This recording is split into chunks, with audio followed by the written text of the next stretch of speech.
Hey y'all, this is my Real Housewives of Beverly Hills reunion part 3 review. Now before I even get into it, can we talk about what happened this morning?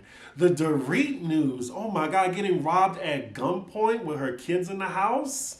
Now, it's shocking, really shocking, and the timing is just so weird because just last night they were talking about the potential of being robbed because of Lisa Rinna's gowns being in her garage, and then Kyle talking about her robbery. So then Dorit getting robbed last night. The thing is, it was reported by Daily Mail exclusively, and the thing is, I'm shocked. I am shocked that TMZ didn't get this story like 4 a.m. in the morning. So a lot of people have been saying that the timing is suspicious, especially because they just started filming and Dorit's diamond was threatened to be taken. I'm not saying it didn't happen, but I'm just really hoping it's not a Jussie T. I'm really glad that Dorit is safe as well as her kids. We'll talk about it more in depth on Pop Roast, but I just wanted to let y'all know that I heard, okay?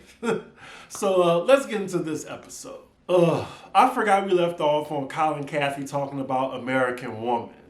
That's the topic right now. So yes, I remember this part, Kathy breaking down just at the mention of their mother. By the way, that Paris Hilton show on Netflix that's coming out with Kathy and Kyle on it is coming on, it's coming on Peacock. Sorry about that.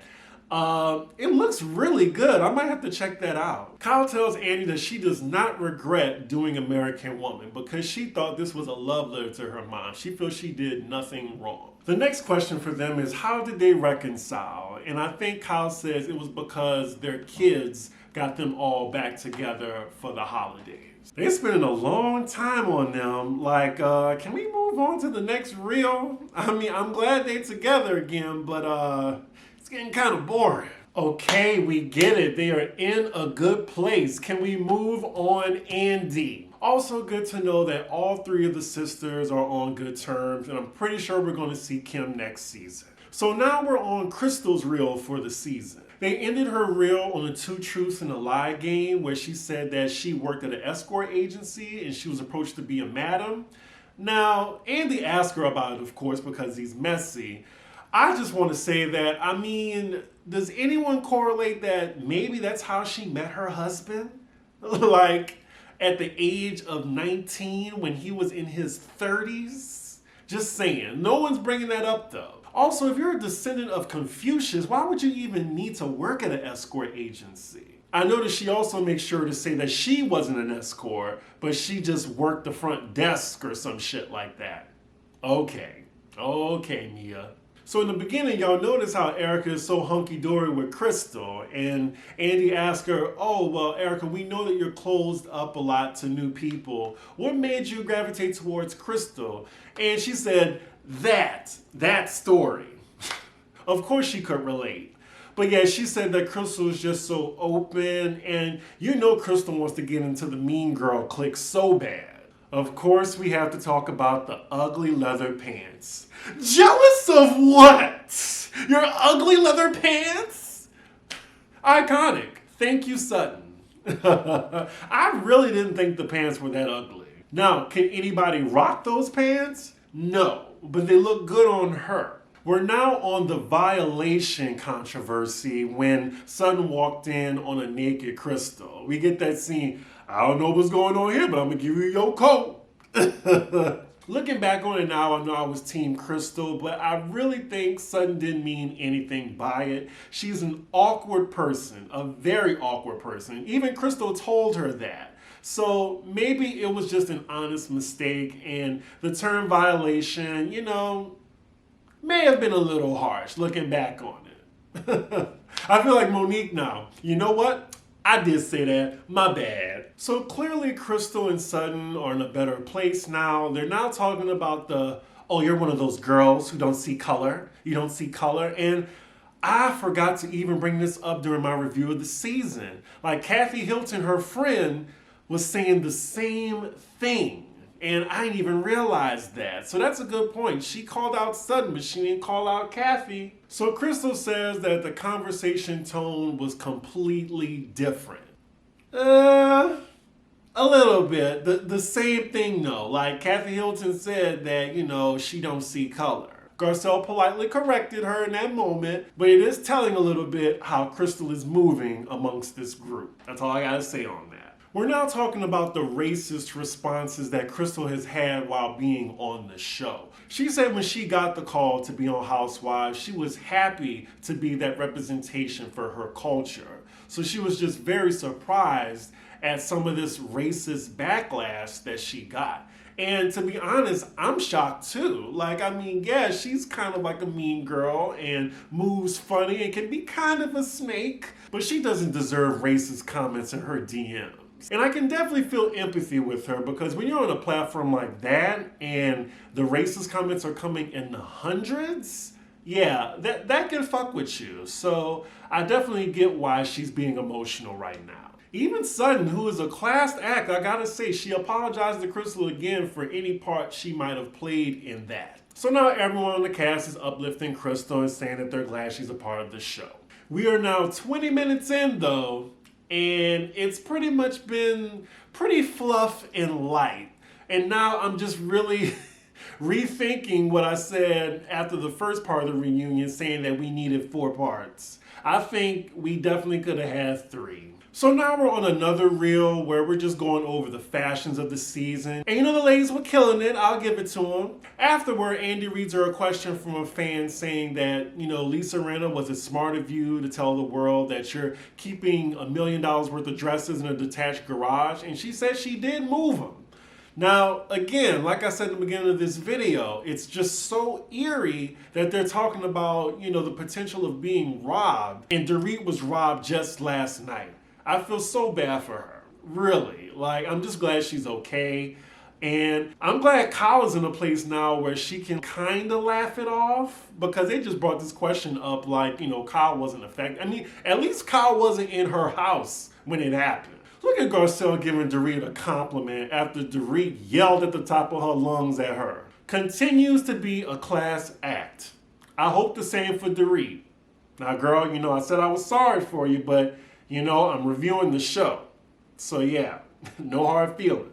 So we're on Dorit's fashions because she killed it this season on the fashions, best dressed all season. And I, for one, love that Louis look, that monogram look from head to toe. I thought it was great. Some people didn't like it, to my surprise. But yeah, she says that she buys all of her clothes. She doesn't get any type of clothes for free just to wear on the show. It's really strange because, this is watched by at least 1.3 million people a week. So it's strange because I know some of the other ladies, they get clothes for them. They really laid it on with the filler this episode. Kyle's talking about her most expensive gift that Mauricio gave her, these beautiful diamond rings that she got as a surprise on Watch What Happens Live. It was a cute moment until Kyle said, yeah, they were stolen too when they ransacked my house. I was like, damn, those had to be worth, they look like 6 figures easily. Super rich Kathy Hilton says she and her husband don't buy each other expensive gifts anymore. Just like the rich, just hoarding the wealth. The rich are the cheapest. I think it's more so the new money people that just be blowing all their money. Whew, yo, we are 30 minutes in now and still no grilling of Erika Jane. Wow, so we are back with Kathy Hilton again. They are giving her some love for a friend of the show. And now we're on Kathy's reel. I think they're giving her so much time because they want her ass back next season. That's why. They're like, yeah, you don't have to be a housewife. You can still be a friend. Please come back. They are going to keep her on that couch until the very end. Watch. Okay, we get it. Kathy Hilton, we love her. Blah, blah, blah. She's an icon. She's a fan favorite. She's a jokester. She's a kidster. We get it. Fast forward. So far this is an easy review for me. Usually I have a lot to discuss, but a lot of this is just fluff pieces. Okay, so we're back from another commercial break. We are 40 minutes in, and now we are about to get some Erika Jane mess. So as all the ladies are getting retouched on the couch, you can hear Erika tell Andy, I would love if you don't go hard on me. I'm sure. But Andy's like, well, we're going to put you on the skewer and then fire up the barbecue. So looks like he's about to turn up the heat on her. She says she's ready. Let's see. So now this reel is dedicated to Tom's crimes and all the articles that have come out. And I want to say a few of Erika's lies. I think they're saving most of the lies for part 4, especially that damn car story. So of course they end the reel on when Erika said, I'm going to remember those who were with me and against me. As if she was in the fucking mob or something. Every time I see that scene, I'm like, girl, who are you? Who are you? Andy asks right off the bat, so who is for you and against you? She's like, I don't know, you should ask them. And she doesn't want to disclose who she's talking about. I mean, we all know who she's talking about. I want to know who she's talking about besides Sutton. Is she talking about Garcelle too? Her petty ass says she is keeping score. I'm sure the victims are keeping score of your bank account, hussy. So now Kyle interrupts and says that, oh, can I say something? And of course she wants to address the scene with her and her husband and Dorit and PK, how they were laughing at her. I'm guessing when they filmed this, they had a bunch of the articles out that Erika was angry at her. Kyle is obviously coming to Erika with her tail between her legs saying, well, I just hope you know that, it just kind of made it difficult for us to know what was going on. Erika's like, watching that really hurt me. You guys mocking my situation. I mean, this shit sounds crazy. But it did look bad on Kyle and Dorit's part because they were one way to her face and another way in their confessional. And they deserve Erika's wrath as much as she gave it to Sutton. He's not a soccer player, he's a lawyer. He's a lawyer. Oh, PK. Kyle and Dorit got the excuses ready. Oh, that night I didn't think that. They're like brothers. They have their own opinion. It wasn't me. Chick, you was laughing right with them. Really, Kyle? Kyle. She says, my husband believes you. He really does. Roll back the tape. Roll back the tape. Like he said, these are lies. Lies. He said they were lies. He said that. Who said that? Mauricio said that. They were so stressed about that night because they do care about you, Erika. Bullshit. They are so afraid of her. I would respect them more and say, you know what? Yeah, I mean, we said it. I mean, the stories you gave us, they sound preposterous. And I maybe have laughed at a nervous reaction, but know that I believe you, but I don't know. They are backpedaling and pussy popping. So after that, Erika says, I am free to answer every question that I can. And Andy's like, rubs hands like Birdman. He is ready. Garcelle then asks her, why couldn't you understand how worried some of us were of being connected to this story? Erika says that there's nothing here that legally ties y'all at all. Y'all may be mentioned in the article, but y'all are not tied to this. So what happens when they're called on the stand? Because Bravo was already seized for footage that wasn't shown on the show. So yes, I do think the ladies can be implicated in court. Why is nobody saying this? So Sutton is making the case to Erika that when the article came out, like, you left, Trick. You left from Palm Springs or wherever they were. Like, as soon as that article dropped. I mean, the timing is already suspicious. So, of course, she had questions or whatever, but she couldn't ask you anything. But then Erika wants to stick to her story that she didn't know anything about an LA Times article coming out. She left because of the fight she had with Garcelle calling her out, which was, again, an unnecessary outburst. But yet she tells Sutton that you could have called her or asked her. I don't believe that. Damn, I didn't even realize we haven't even gotten to that moment yet. I'm guessing they're saving that for part 4. Now, I'm not sure if Kathy Hilton was trying to defend Erika with this question, but she was saying, well, there's been other lawsuits and stuff on other shows. And then I'm glad Andy corrected her and was like, well, this is on a different scale. Like, there's actual victims. Like, plane crash victims, widows, orphans, burn victims. Yes, that's why people are up in arms about this. And you're like, your whole persona is based off of consumption, which I'm glad they also brought up. And here Erika go again. She's like, we are a long way to figuring out what happened here. We know what happened. Tom stole the money from the victims. We're trying to figure out where the money is, the paper trail, and if your ass knew. That's what we're trying to find out. Like, it keeps feeling like she's trying to question whether the victims are actually victims, and we should feel sorry for her. And again, it's how the fuck do you think I feel? And Crystal, who I'm surprised even spoke up, says, well, why aren't you saying the victims? Y'all notice she didn't answer that question, right? That Crystal had. Despite what you read, I have done everything. Girl, shut up. Ooh, we got the split screen. Okay, I might have to use that for the thumbnail. But yeah, I'm glad Sutton spoke up. Like, you are acting like you are the victim. Like, she's implied that all season. That has been her storyline. That woe is me, my life is in shambles as you're eating caviar cake at Kathy Hilton's house and living in a $9,000 a month house. Andy's trying to explain it to her, but it's not getting through to all that narcissism. Your boss, Andy Cohen, is telling you that it's not translating well to us, the audience, and your cast members. So she already admits that it is best for her to be quiet.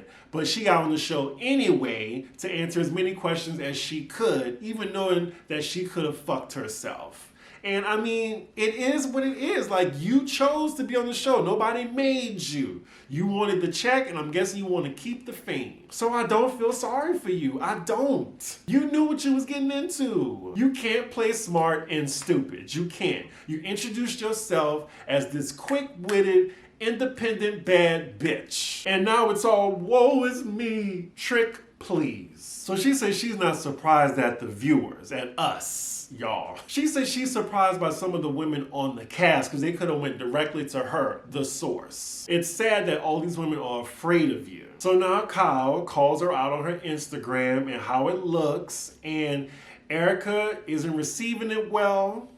Because you know what? It's not about leading, it's about changing the tone. If you're presenting an attitude. And Andy jumps in, as well as Garcelle, saying it's tone deaf. Like, the whole Erika Jayne persona is based on consumption. You have all these people that your husband's been stealing from, obviously to support your lifestyle. And as you continue to show this consumption, it means you have no remorse, therefore not giving a fuck about the victims that your husband screwed over. Especially by you keep defending him all season. Meanwhile, y'all, we have 4 minutes left, and I'm glad they turned up the drama because they were starting to lose me. Now, as they're telling her that she's coming off tone deaf and saying that maybe you want to shift it, Erika says, I don't have to do anything. Okay, we see you. We see you. We see each other. While even her bestie Lisa Rinna says that, you know, she understands what she's doing, but it's not helping her. So now the question is, what did Erika know? And she answers that she knew nothing what was going on at Girardi and Keith's. Now Andy asks the cast, who believes that Erika knew anything? They all say that they believe she knew nothing.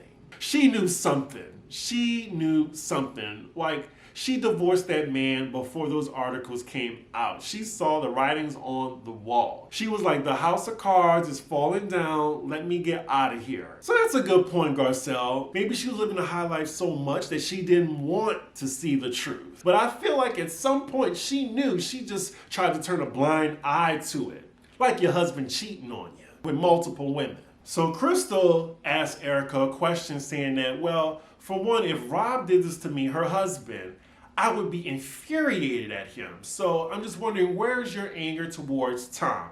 And I remember asking that during the season. Like, she is more mad at these ladies than she is at her husband. Ooh, and Erika is snappy at her new friend, Crystal. Do you think just because you haven't seen it, I'm not mad at him? That I haven't shown enough fucking anger here today? Now, in the beginning, you see like, oh, this is what I love about Crystal. I love her. See how little it takes to just switch to the real Erika? She literally just dismissed Crystal, like bit her head off and dismissed her. I said this early in the day. I don't know my husband of 20 years. Okay, but you didn't say you were infuriated at him. It don't seem like it, and in the season, it didn't show it. Crystal, I don't know. I wish she would have addressed me like that. Wow, and Crystal just took it. Just scolded her friend just for asking an honest question. I'm glad she didn't cry, because I mean, she made Eileen cry, she made Teddy cry. I can't even feel sorry for Crystal because you wanted that to be your friend. You wanted to be a mean girl so bad. And Erika says, well, you also don't know what I have done or what I will do. And then Andy asks, well, what will you do? Well, then you're just gonna have to find out, won't you? Clearly that's her way of saying, well, put me on next season and you'll find out. The next question for Erika is, so you didn't know at all that Tom was in any type of financial disarray? Oop, y'all heard that? How she almost got caught in a lie saying, I forget how much the firm made every year. So now she's back in acting mode and telling Andy, I looked at him and said, what is this? What is this? I'm sorry. And why am I involved? And then she says that he told her it was bullshit and everything forward was like that. And then she turns to Crystal and is like, am I angry enough for you? Now, when I tell you that would have been the point where I would have cursed her fucking ass out. And then Crystal is just silent. Maybe that's editing and they're going to continue this in part 4. But that is where the episode ends. So we already know that part 4 is going to be strictly dedicated to Erika Jayne's storyline.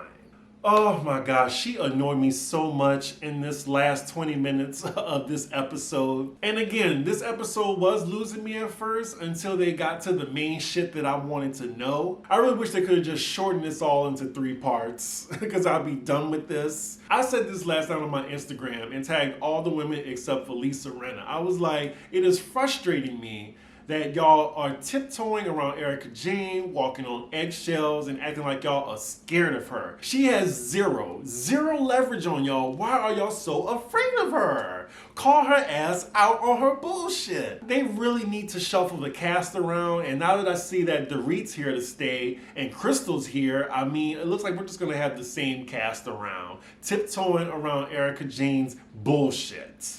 That's what just pisses me off so much, that no one is calling her ass out. But anyway, y'all let me know what y'all think in the comments. I would love to hear. Does anyone believe Erika Jayne? And also let me know what y'all think about the Dorit story that just broke this morning too. And Lord, breaking news, like Yolanda, she's saying that Zayn Malik, her daughter's baby daddy, I'm not sure if they're married yet, she said that he struck her. What is going on today? Well, you'll hear about it on Pop Rose, so look out for that. Join the Patreon if you haven't. So make sure y'all like, comment, and subscribe, and I will see y'all for the next episode. Bye.